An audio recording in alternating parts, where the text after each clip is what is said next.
नमस्कार दोस्तों, आपका स्वागत है हमारे YouTube चैनल पर। आज हम एक महत्वपूर्ण दिवस के बारे में जानेंगे जो हर साल 2 फरवरी को मनाया जाता है। वर्ल्ड वेटलैंड्स डे यानी विश्व आर्द्रभूमि दिवस प्रत्येक 2 फरवरी को मनाया जाता है। क्या आप जानते हैं आर्द्रभूमि किसे कहते हैं? आर्द्रभूमि यानी वेटलैंड्स ऐसे क्षेत्र होते हैं जहां साल भर पानी जमा रहता है, जैसे कि झीलें, तालाब, नदियां, दलदल आदि। ये जगहें जैव विविधता का भंडार होती हैं और हमारे जीवन के लिए बहुत महत्वपूर्ण हैं। दरअसल वेटलैंड एक विशिष्ट प्रकार का पारिस्थितिकीय तंत्र है तथा जैव विविधता का एक महत्वपूर्ण अंग है। जलीय एवं स्थलीय जैव विविधताओं का मिलन स्थल होने के कारण यहाँ वन्य प्राणी प्रजातियों व वनस्पतियों की प्रचुरता होने से वेटलैंड समृद्ध पारिस्थितिकीय तंत्र का स्वरूप ले लेता है। क्या है वेटलैंड्स? इसे आप इस प्रकार भी समझ सकते हैं। नमी या दलदली भूमि वाले क्षेत्र को आर्द्रभूमि या वेटलैंड कहा जाता है। दरअसल वेटलैंड्स वैसे क्षेत्र हैं जहां भरपूर नमी पाई जाती है और इसके कई लाभ भी हैं। आर्द्रभूमि जल को प्रदूषण से मुक्त बनाती है। आर्द्रभूमि वह क्षेत्र है जो वर्ष भर आंशिक रूप से या पूर्णतः जल से भरा रहता है। भारत में आर्द्रभूमि ठंडे और शुष्क इलाकों से होकर मध्य भारत के कटिबंधीय मानसूनी इलाकों और दक्षिण के नमी वाले इलाकों तक फैली हुई है। चलिए अब हम वेटलैंड्स की विशेषताओं व इसके महत्व को समझते हैं। वेटलैंड्स को बायोलॉजिकल सुपरमार्केट कहा जाता है क्योंकि ये विस्तृत भोज्यजाल फूड वेब्स का निर्माण करते हैं। वेटलैंड्स को किडनीज ऑफ द लैंडस्केप यानी भूदृश्य के गुर्दे भी कहा जाता है। जिस प्रकार से हमारे शरीर में जल को शुद्ध करने का कार्य किडनी द्वारा किया जाता है, ठीक उसी प्रकार वेटलैंड का तंत्र जलचक्र द्वारा जल को शुद्ध करता है और प्रदूषण अवयवों को निकाल देता है। वेटलैंड्स अतिरिक्त जल को जमीन में अवशोषित कर ग्राउंड वाटर को रिचार्ज करते रहता है, जिससे भूमिगत जल स्तर सदैव बना रहता है। जलीय चक्र निरंतर चलता है तथा स्रोतों को स्वच्छ रखता है। वेटलैंड्स जंतु ही नहीं बल्कि पादपों की दृष्टि से भी एक समृद्ध तंत्र है, जहां उपयोगी वनस्पतियां एवं औषधीय पौधे भी प्रचुर मात्रा में मिलते हैं। ये उपयोगी वनस्पतियों एवं औषधीय पौधों के उत्पादन में महत्वपूर्ण भूमिका निभाते हैं। लोगों की आजीविका के लिए महत्वपूर्ण दुनिया की तमाम बड़ी सभ्यताएं जलीय स्रोतों के निकट ही बसती आई हैं और आज भी वेटलैंड्स विश्व में भोजन प्रदान करने में महत्वपूर्ण भूमिका निभा रहे हैं। वेटलैंड्स के पास रहने वाले लोगों की जीविका बहुत हद तक प्रत्यक्ष या अप्रत्यक्ष रूप से इन पर निर्भर होती है। आर्द्रभूमि हमारे लिए कई तरह से फायदेमंद होती हैं। ये पानी को साफ करती हैं, बाढ़ को नियंत्रित करती हैं और मिट्टी के कटाव को रोकती हैं। इसके अलावा ये मछलियों, पक्षियों और अन्य वन्य जीवों के लिए आवास प्रदान करती हैं। पर्यावरण संरक्षण के लिए महत्वपूर्ण वेटलैंड्स वैसे पारिस्थितिकीय तंत्र हैं जो बाढ़ के दौरान जल के आधिक्य का अवशोषण कर लेते हैं। इस तरह बाढ़ का पानी झीलों एवं तालाबों में एकत्रित हो जाता है, जिससे कि मानवीय आवास वाले क्षेत्र जलमग्न होने से बच जाते हैं। इतना ही नहीं, कार्बन अवशोषण व भूजल स्तर में वृद्धि जैसी महत्वपूर्ण भूमिकाओं का निर्वहन कर वेटलैंड्स पर्यावरण संरक्षण में अहम योगदान देते हैं। 2 फरवरी 2025 के आंकड़ों के अनुसार भारत में कुल 89 रामसर साइट्स है। तो लिए अब समझते हैं आखिरकार 2 फरवरी को ही क्यों विश्व आर्द्रभूमि दिवस मनाया जाता है। दोस्तों, 2 फरवरी 1971 के दिन ईरान के रामसर शहर में आर्द्रभूमि पर एक सम्मेलन हुआ। 2 फरवरी 1971 को विश्व के विभिन्न देशों ने ईरान के रामसर में विश्व के वेटलैंड्स के संरक्षण हेतु एक संधि पर हस्ताक्षर किए थे। इसीलिए इस दिन विश्व वेटलैंड्स दिवस का आयोजन किया जाता है। इसी दिन अंतर्राष्ट्रीय संधि हुई थी, जिसे रामसर कन्वेंशन का नाम दिया गया था। आइए अब कुछ वन लाइनर फैक्ट्स रामसर स्थलों के बारे में देखते हैं, आप इन्हें ध्यान रखिएगा। भारत रामसर कन्वेंशन पर 1 फरवरी 1982 को हस्ताक्षर करके इस कन्वेंशन का हिस्सा बना। भारत में कुल 89 रामसर स्थल है। भारत में रामसर स्थलों की संख्या दक्षिण एशिया में सबसे ज्यादा है। भारत में पहला रामसर स्थल चिल्का झील था। यह उड़ीसा राज्य में स्थित खारे पानी का एक झील सी लगून है। भारत में सबसे ज्यादा रामसर स्थल तमिलनाडु में हैं। भारत में सबसे छोटा रामसर स्थल रेणुका वेटलैंड है। दोस्तों, वीडियो को कृपया लाइक और सब्सक्राइब करेंगे। अब हम वेटलैंड्स संरक्षण के अंतर्राष्ट्रीय प्रयास के बारे में समझते हैं। रामसर वेटलैंड्स कन्वेंशन एक अंतरसरकारी संधि है जो वेटलैंड्स और उनके संसाधनों के संरक्षण और बुद्धिमत्तापूर्ण उपयोग के लिए राष्ट्रीय कार्य और अंतर्राष्ट्रीय सहयोग का ढांचा उपलब्ध कराती है।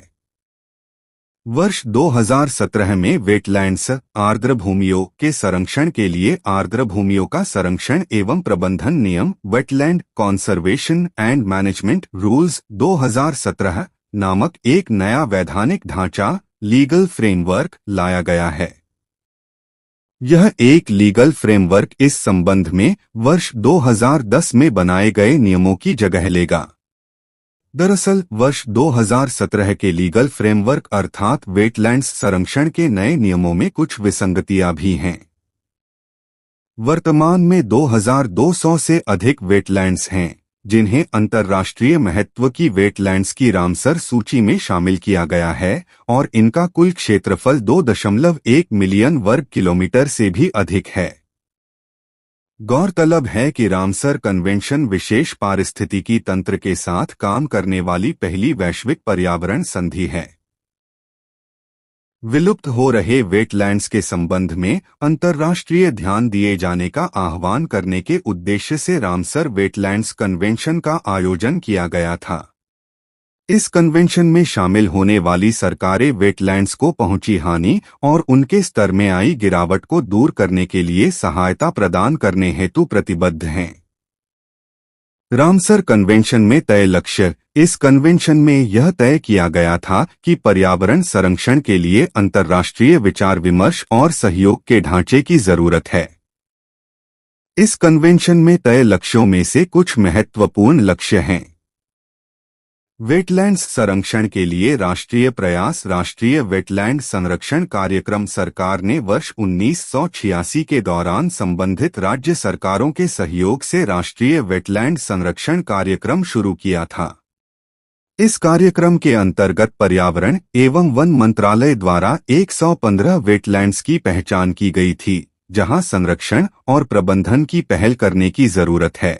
आर्द्रभूमि संरक्षण एवं प्रबंधन नियमावली 2017 विदित हो कि वर्ष 2017 में पर्यावरण, वन और जलवायु परिवर्तन मंत्रालय द्वारा वेटलैंड्स के संरक्षण से संबंधित नए नियमों को अधिसूचित किया है।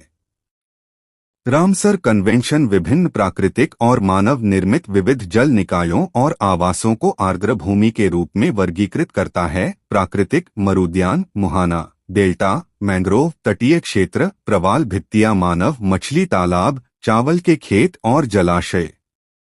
भारत में हाल ही में जोड़े गए रामसर स्थल दिसंबर 2024 में 3 नए रामसर स्थल जोड़े गए हैं। नंजरायण पक्षी अभयारण्य तमिलनाडु, काजुवेली अभयारण्य तमिलनाडु और तवा जलाशय मध्य प्रदेश। वर्ष 2025 में भारत ने 4 नए रामसर स्थलों को जोड़ा है। थेरथंगल पक्षी अभयारण्य तमिलनाडु, सक्करकोट्टई पक्षी अभयारण्य तमिलनाडु, खेचेओपलरी वेटलैंड सिक्किम, उधवा झील पक्षी अभयारण्य झारखंड। भारत में रामसर साइट्स के मामले में तमिलनाडु 20 आर्द्र भूमियों के साथ सबसे आगे है, जबकि सिक्किम का खेचेओपलरी वेटलैंड सिक्किम राज्य का पहला वेटलैंड है। झारखंड ने उधवा झील पक्षी अभयारण्य, जो कि झारखंड राज्य का पहला पक्षी अभयारण्य तथा झारखंड का पहला रामसर साइट है, साहिबगंज जिले में अवस्थित है। यह 5.65 वर्ग किलोमीटर में फैला है। उधवा पक्षी अभयारण्य झारखंड राज्य का एकमात्र पक्षी अभयारण्य है, जहां 28 प्रजातियों के दुर्लभ पक्षी मिले हैं। इस पक्षी आवास में गंगा नदी पर स्थित 2 बैकवाटर झीलें शामिल हैं, जिनका नाम पटौदा और बरहेल है। हर सर्दियों में साइबेरिया और यूरोप सहित दुनिया के कई हिस्सों से प्रवासी पक्षी यहां आते हैं। मुख्य पक्षियों में pratincole, egret, wagtail, plover, lapwing, stork, ibis और बगुला शामिल हैं। अपने पहले रामसर स्थल जोड़े हैं, तो इस प्रकार वर्तमान में कुल 89 रामसर साइट्स भारत में मौजूद है। भारत में सबसे बड़े रामसर स्थल सुंदरबन वेटलैंड पश्चिम बंगाल, वेम्बनाड वेटलैंड केरल, चिल्का झील ओडिशा और सतकोसिया गॉर्ज ओडिशा क्रमशः हैं। दोस्तों, तो अब हम जानेंगे कि आर्द्र भूमियों को संरक्षित करने एवं उन्हें रामसर साइट्स में शामिल करने की दिशा में आगे की राह क्या होनी चाहिए। दरअसल देश में मौजूद 26 वेटलैंड्स को ही संरक्षित किया गया है, लेकिन ऐसे हजारों वेटलैंड्स हैं जो जैविक और आर्थिक रूप से महत्वपूर्ण तो हैं, लेकिन उनकी कानूनी स्थिति स्पष्ट नहीं है। हालांकि नए नियमों में एक स्पष्ट परिभाषा देने का प्रयास किया गया है। वेटलैंड्स योजना प्रबंध और निगरानी संरक्षित क्षेत्र नेटवर्क के अंतर्गत आते हैं। अनेक कानून वेटलैंड को संरक्षित करते हैं, लेकिन इनकी पारिस्थितिकी के लिए विशेष रूप से कोई कानून नहीं है। इनके लिए समन्वित पहुंच आवश्यक है, क्योंकि ये बहुउद्देश्य उपयोगिता की आम संपत्ति हैं और इनका संरक्षण और प्रबंधन करना आम जिम्मेदारी है। वेटलैंड मामलों को सुलझाने के लिए उचित फोरम की स्थापना की जानी है। इसके लिए संबंधित मंत्रालयों को पर्याप्त निधि का आवंटन करने की आवश्यकता है। वैज्ञानिक जानकारी योजनाकारों को आर्थिक महत्व और लाभ समझाने में मदद करेगी। वेटलैंड्स के वैज्ञानिक महत्व के प्रति नीति निर्माताओं को जागरूक बनाना होगा। जहां तक जागरूकता का प्रश्न है, तो आम जनता को भी इन वेटलैंड्स के संरक्षण के प्रति जागरूक बनाए जाने की जरूरत है। नए नियमों की बात करें तो वेटलैंड्स किसी विशिष्ट प्रशासनिक अधिकार क्षेत्र के तहत अंकित नहीं थे और इस पारिस्थितिकी तंत्र के प्रबंधन की प्राथमिक जिम्मेदारी पर्यावरण एवं वन मंत्रालय के हाथ में रही है। इस दृष्टि से वेटलैंड्स के संरक्षण जैसे संवेदनशील मामले में राज्यों की सहभागिता महत्वपूर्ण है, लेकिन साथ में यह भी सुनिश्चित किया जाना चाहिए कि इनके संरक्षण से कोई समझौता न हो। आशा है दोस्तों, वेटलैंड्स व रामसर साइट्स पर यह वीडियो आपको अच्छा लगा होगा। यह वीडियो आपको यूपीएससी, बीपीएससी, जेपीएससी और अन्य पीसीएस एग्जामिनेशन के मैथ्स आंसर राइटिंग में तथा one day examination like SSC, banking, railway के एग्जाम में भी काफी हेल्प करेगा। दोस्तों, अगर आपने यह वीडियो पूरा देखा तो आपको वेटलैंड्स रामसर साइट्स के बारे में काफी ज्ञान वृद्धि हुई होगी। दोस्तों, अगर आपने अभी तक चैनल को सब्सक्राइब नहीं किया है तो कृपया सब्सक्राइब कर दें, वीडियो को लाइक करें और अपने दोस्तों को के साथ व्हाट्सएप तथा टेलीग्राम ग्रुप पर शेयर करें।